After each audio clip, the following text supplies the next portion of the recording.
Hey guys, I'm just making this shorter video here as a follow up. Um, so I just have um, some more information to share. As you can tell, there is more information, and like I said in the other videos, I mean, not even everything has been shared. Um, and in one of the last videos, you know, I talked about like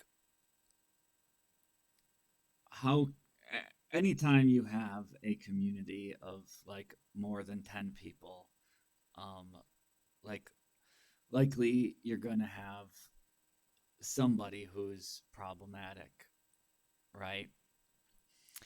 Um, it's just the way things are. Now, if you are one of the people that um, is protecting someone who did something very wrong, um, I understand that you may have been lied to by the owner of Fire Mecca as part of the reason of putting all this information out here and like the backups as well. Like, because if you don't understand how the internet works, like, you can make information, you can upload information, but you can keep it on private, and you can also set timers like years in the future. So you can upload information, and then you can say don't make this, keep it private, and then make it public like 6 months from now or 2 years from now. And it'll stay uploaded, and then it'll go like live um, when you set that date. That's just the facts on the ground. Um, so I understand that like not everybody has thought about like how do you solve these types of problems, right? Like um and sometimes it's like hard for people to go to like other sources. They think they have to come up with all of the problem solving themselves. For example, like if someone said, well, you can solve this problem by offering an apology. And you're like, no, is there any other way? How could, I can't apologize. Um, there's that whole thing. But there's two other parts, which is the framework for how do you have a community with a partly unsafe person, such as a person who's a covert narcissist who has a known history of spreading lies and harming people, a known history of spreading lies and harming people. How do you create a community where they can still be included? Okay, so I already talked about that in the last video or two. It's that one is not that hard to figure out, but it does take some maturity, and it takes being an adult, and it takes being not like hyper emotional about every little thing. Um, it also takes um, a sense of responsibility. And the thing is, like, I understand that it's popular these days to have no responsibility. Like, I've asked people in this community who like our obvious leaders, like, hey, are you a leader? And they'll say no. And that is kind of like a problem in and of itself, but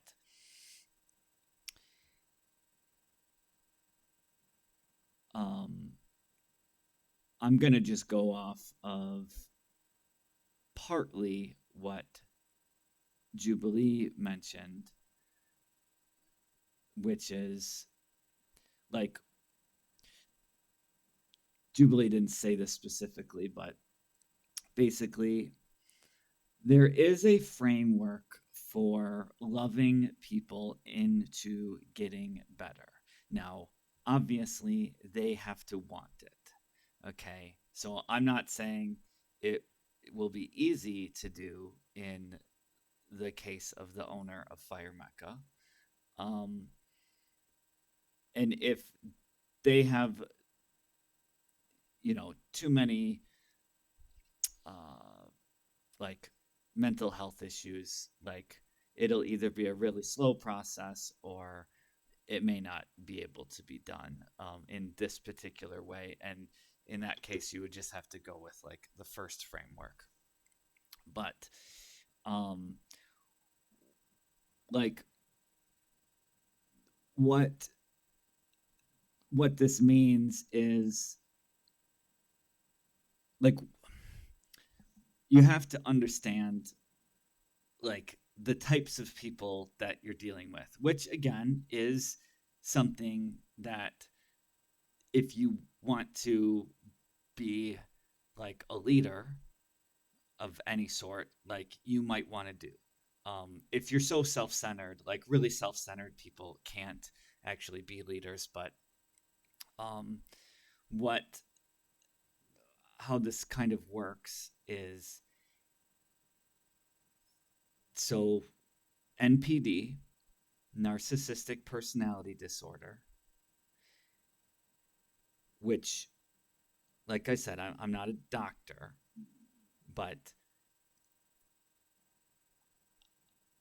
the problem is like why they cannot function normally is because like a few different reasons, but one of the reasons is they think that if they show any sign of weakness, that nobody will love them and nobody will accept them, which acceptance, kind of goes hand in hand with love. So if you're wondering, like, even though the owner of Fire Mecca was like exposed for all of this horrible stuff and all of their lies, it may be hard, like if you don't have NPD, narcissistic personality disorder, you may be saying, how could this person possibly get caught and not apologize? Like if you're asking yourself that question, it's like you don't have NPD, right? Because you're like, well, if you did something wrong, you'd be like, yeah, I did something wrong. I made a mistake. I'm sorry. That's like a normal response from a person without this type of trait, right? So what you can do is you can explain to the person with the NPD, narcissistic personality disorder, and you can explain to them that, look, everyone makes mistakes sometimes, and we will still love you even if you made a mistake. You can also tell them, we will still accept you even if you made a mistake. We need you to apologize and admit what you did wrong. That's how we know you're not a complete monster. And you may even have reasons, which can include having paranoid delusions. Um, but, like, um, telling the person with NPD, we will still love you even if you did something wrong. Because their fear, one of their fears, especially if this is like combined with what you call it, like the attachment disorder. I'm not remembering the name of it right now, but um, like this fear of abandonment. Um, the major fear of abandonment um, is part of what props up the person to like need to make facades and they think that if they show their true selves that nobody will love them and nobody will accept them. That's why, like in this case, the owner of Fire Mecca cannot apologize, even though they've been obviously caught red handed trying to destroy my reputation. If you're in touch with them, one thing you can do is you can explain, Corinne, if you make that apology, we're still going to love you and we will still accept you, okay? Because they're probably thinking, if I make an apology, then I've admitted what I did was wrong. Like they've already admitted what they did. That's not a question. They went right on camera and admitted what they did. They're not going around saying, hey, I never did that, okay? They're saying, I did do that. What they're not doing is admitting that it was wrong what they did.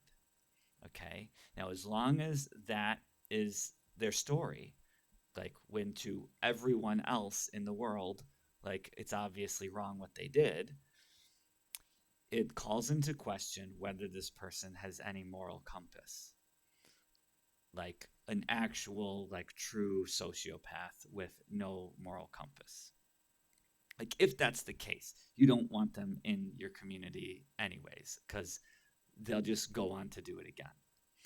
If they can admit that what they did was wrong, like even if they have to pass an apology through someone else to me, like you can say, hey, I'll deliver your apology. Um, but one thing if you're a leader, one thing that can be said, and this goes for like any community where you might be dealing with this kind of thing, is you can tell the person, if you make an apology, we'll still accept you.